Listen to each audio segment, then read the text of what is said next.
I slept with my lecturer, and then I used it to get better grades. I never planned it. That's the part people never believe.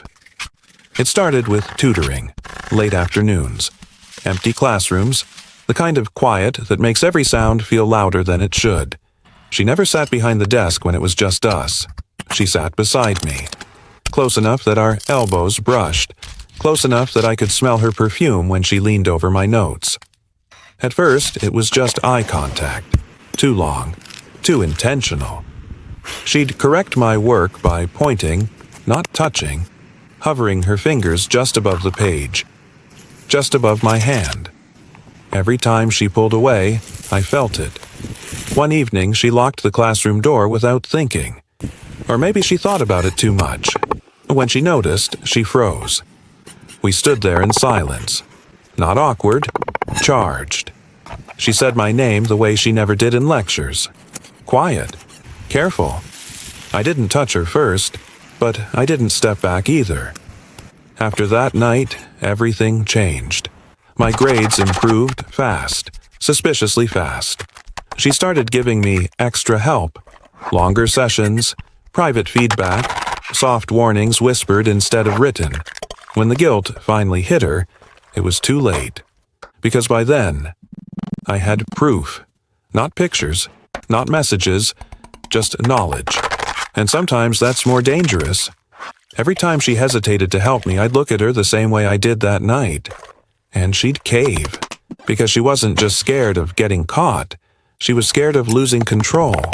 When power shifts, who's really exploiting who? He wasn't my lecturer. He was my thesis supervisor, and he knew everything about me. He read my thoughts before I spoke them, corrected my ideas before I finished explaining them. That kind of attention messes with you. Our meeting started formal. Door opened, desk between us. Then the door closed.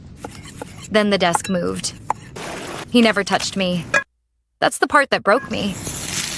Instead, he leaned in, listened too closely, asked questions that felt personal but sounded academic.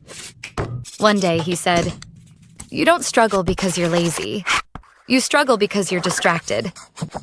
His eyes didn't leave mine. After that, my work improved. Not because I studied more, but because I wanted his approval. When things crossed the line, it wasn't sudden. It was inevitable. And once it happened, he panicked. I didn't. Because I realized something he hadn't yet. He had a reputation to protect. I had nothing to lose. I never threatened him. I never had to. Every time my grades came back higher than expected, we both pretended it was merit. But we knew the truth. Is silence still consent when it's bought with fear? We never touched again, but I passed everything. After the first incident, we avoided each other. Publicly. Privately, he watched me. Every presentation, every exam, every paper. He marked my work harder than everyone else, then raised my grade quietly afterward. No one questioned it. I started dressing differently for class. Not for him. For the memory of the control. He never asked for anything again. That was the punishment.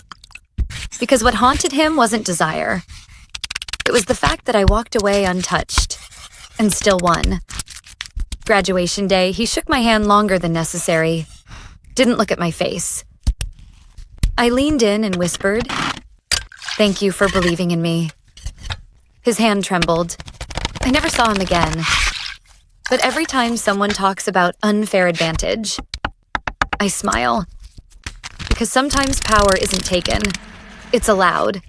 If everyone benefits, does anyone get hurt?